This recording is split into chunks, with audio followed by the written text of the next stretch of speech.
Daf Yomi, Daf Yomi, Daf Yomi, Tractate Bava, page 85. Top of the page, the words Bichlal Uprat, Hamru Chakim, Ze Mizeh Kamifligi.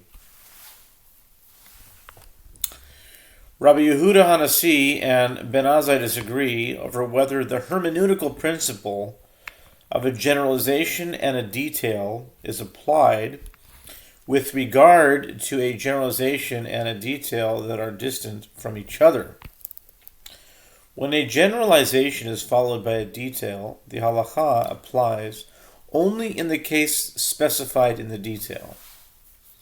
The verse states kaviyah for kaviyah, a wound for a wound, chabura for a chabura. Exodus 21:25. The word kaviyah, as stated in the beginning of the verse, is a generalization that includes burns not accompanied by bruises, as well as burns accompanied by bruises. Chabura, as stated at the end of the verse, is a detail of a burn that is accompanied by a bruise. The Torah distances the detail, chabura, from the generalization, kaviyah, by stating the halacha of a wound for a wound between them. Rabbi Yehuda Hanasi holds that since there is an intervening phrase between the generalization and the detail, one does not derive the halacha from the verse concerning burns and bruises by employing the principle of a generalization and a detail. Therefore, the one who caused the injury is liable to pay compensation for pain in all cases of burns, even those that are not accompanied by bruises. And Ben Azai holds that one does derive the halacha from the verse concerning burns and bruises by employing the principle of a generalization and a detail, and therefore the one who caused the injury is liable to pay compensation for pain only if the burn is accompanied by a bruise. And if you would say, according to the opinion of Rabbi Yehuda Hanasi, why do I need the Torah to state the halacha of chabura for chabura, as that is included as a subset of kaviyah? The phrase mentioning chabura is necessary to teach the halacha of additional money. That is, in a case where someone caused a burn with a bruise, he pays additional compensation for the bruise beyond that for the burn. The Mishnah teaches, how is the payment for pain assessed? The court evaluates how much money a person with a similar threshold for pain as the victim is willing to take in order to be made suffer in this way. It's interesting that it's in the positive, like how much a person would take. So, how much will you give me if I jump off the roof? That kind of a thing. It's not like how much do you pay not to have it happen to you. Interesting. The one who burned the victim must then pay this amount. If the person is very wealthy, he wouldn't want much less. If he's wealthy, no, not necessarily. He probably would want more. Wealthy people still want more money. Okay, anyway, the Gemara asks, how do we appraise pain in the case where the injured party also suffered personal injury? Shmuel's father says, the court evaluates how much money a person is willing to take to allow someone to sever his hand. The Gemara objects, do you really mean to sever his hand? Wouldn't this evaluation not just be for pain, but to include all 5 types of indemnity? Moreover, are we dealing with fools? Or who would accept money to have their hands severed? The Gemara answers, rather, the court evaluates how much money a person would accept to allow someone to sever his already severed hand, which is of no use. The Gemara objects, in the case of his severed hand also, there is not pain alone, but there is also both pain and humiliation, because it is an embarrassing matter for him if someone were to take a part of his flesh and throw it to dogs. The Gemara answers, rather the court evaluates how much a person is willing to take to allow someone to sever his hand which is already condemned by a written decree from the government to be severed, changing the decree from having it severed by means of a drug, which is not accompanied by pain, to having it severed by means of a sword, which is accompanied by pain. The amount of money he would accept to have his hand severed by a sword instead of by the drug is his compensation. The sages say in objection, here too one would not take money and cause himself pain in this way, so there is no indemnity to evaluate. The Gemara answers, rather the court evaluates how much a person would give to have someone sever his hand which is already condemned by a written decree from the government to be severed, changing the decree from having it to be severed by means of a sword. If your hand causes you to sin, chop it off.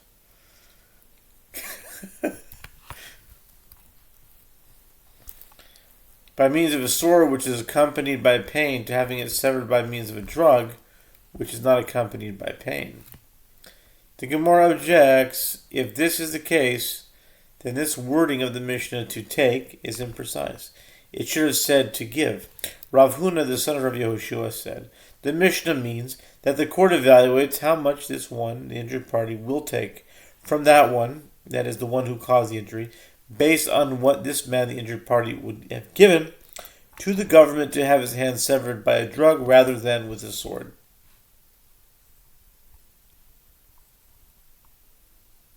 The Mishnah teaches, how is payment for medical costs assessed? If one struck another, then he is liable to heal him by paying for his medical costs. The sages taught in a Braita, to Sefta 9:4, if growths appear on the injured area due to the injury and the wound reopened, then the one who caused the injury is again liable to heal him by covering his medical costs, and this is liable to give him the value of his loss of livelihood while he recovers from the reopened wound. But if the growths that appeared are not due to the injury, he is not liable to heal him by covering his medical costs, and he is not liable to give him the value of his loss of livelihood. The Braita continues. Rav Yehuda says that even if the growths appear due to the injury, he is liable to heal him by covering his medical costs, but he is not liable to give him the value of his loss of livelihood. And the rabbis say, the one who caused the injury is not liable at all, because the Torah states the halachot of compensation for his loss of livelihood and his medical costs together.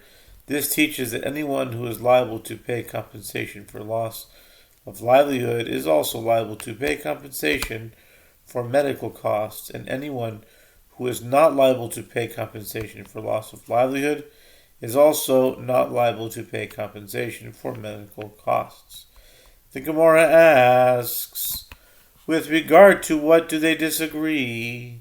Rabbah said, I found the sages in the study hall of Rav when they were sitting, they were stating an explanation.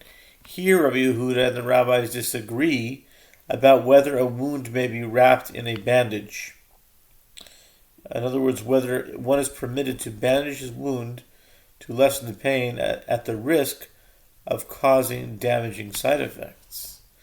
Rabbah explains, the rabbis, that is the first Tana of the Braita, holds that a wound may be wrapped in a bandage. Consequently, if the bandage causes side effects, which lead the injured party to incur additional medical expenses, those expenses are considered to have resulted from the original injury. Rabbi Yehuda holds that a wound may not be wrapped in a bandage. Therefore, with regard to medical costs, about which the verse repeated the obligation to pay them by stating, and shall cause him to be thoroughly healed. Verapo Yarpeh, Exodus 21:19, the one who caused the injury is liable to pay compensation. But for loss of livelihood, about which the verse did not repeat the obligation to pay it, the one who caused the injury is not liable to pay compensation. Rava continues, and I said to them that if Rabbi Yehuda were to hold that a wound may not be wrapped in a bandage, then the one who caused the injury should also not be liable to pay compensation for medical costs, as he is not liable to compensate the injured party for damage resulting from his own irresponsible behavior. Rather, the disagreement is as follows. Everyone agrees that a wound may be wrapped in a bandage, but may not be wrapped in an excessive bandage, whatever that means. He explains the dispute. Rabbi Yehuda holds that since a wound may not be wrapped in an excessive bandage, Eged Yisera, not sure what that means, then with regard to medical costs about which the verse repeated the obligation to pay them by stating Verapo Yurape, Exodus 21:19, the one who caused the injury is liable to pay compensation, but for loss of livelihood about which the verse did not repeat the obligation to pay, the one who caused the injury is not liable to pay compensation. And the rabbis, that is the first time the Brisa hold, since the verse repeated the obligation to pay compensation for medical costs, one is not also liable to pay compensation for loss of livelihood, which is juxtaposed to the obligation to pay for medical costs. As the verse states, only he shall pay for the loss of his time, and he shall cause him to be thoroughly healed. The Gemara comments, Rabbi Yehuda holds that even though medical costs and loss of livelihood are juxtaposed, the one who caused the injury is not liable to pay compensation for loss of livelihood, in this case because the merciful one restricted it in the Torah, as the verse states. Once he shall pay for his loss of livelihood and shall cause him to be thoroughly healed. Exodus 21:19, only is a restricting term. And the rabbis who hold that one must pay for loss of livelihood, in this case as well, hold that the word only is coming to exclude growths that were not due to the injury, with regard to which the one who caused the injury is exempt from liability. The Gemara asks, and according to the opinion of the later rabbis, in the Braita who say, anyone who is liable to pay compensation for loss of livelihood is liable to pay compensation for medical costs, and anyone who is liable to pay compensation for loss of livelihood is not liable to pay compensation for medical costs. Why do I need